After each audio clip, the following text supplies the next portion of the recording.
ഞാൻ വളരെ ചെറുപ്പം മുതലേ പള്ളിയിൽ വിശുദ്ധ കുർബാനയ്ക്കൊക്കെ സഹായിക്കുന്ന ഒരു വ്യക്തിയായിരുന്നു, കുട്ടിയായിരുന്നു. ഞാൻ തമാശ രൂപേണ പറയാറുണ്ട്, കപ്പിയാരും മൂത്ത് മൂത്ത് അച്ഛനായി എന്ന്.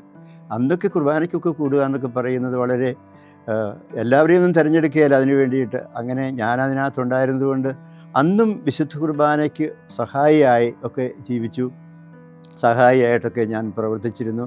അതിൽ നിന്നൊക്കെ ആയിരിക്കണം എനിക്ക് ഒരു പക്ഷേ പിന്നെ MCBC ചേരാൻ വന്നത്. എനിക്ക് പാലാരൂപതയിൽ വേണേൽ ചേരാൻ എനിക്ക് അഡ്മിഷൻ കിട്ടിയതായിരുന്നു അവിടെ. പിന്നെ അന്നൊക്കെ ഒരു വല്ലാത്തൊരു മിഷൻ ത്രസ്റ്റ് ഉള്ള ഒരു കാലമാണ്.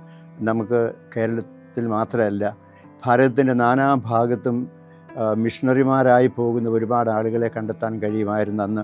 അതൊരു മിഷൻ വൊക്കേഷൻ. എനിക്ക് മിഷണറി ആവുക എന്നുള്ള താല്പര്യം നേരത്തെ മുതൽ മനസ്സിലുണ്ടായിരുന്നു. അപ്പോഴാണ് missionary congregation of the blessed sacrament, വിശുദ്ധ കുർബാനയുടെ പ്രേക്ഷിതർ എന്ന് പറയുന്ന ഈ സമൂഹത്തെക്കുറിച്ച് കൂടുതൽ അറിയാനിട വന്നത്. അങ്ങനെ ഞാൻ ഈ MCBC ചേരാനിട വന്നത് 1984 ഞാൻ എൻ്റെ മിഷണറി ലൈഫ് തുടങ്ങി എന്നൊക്കെ വേണമെങ്കിൽ നമുക്ക് പറയാൻ സാധിക്കും.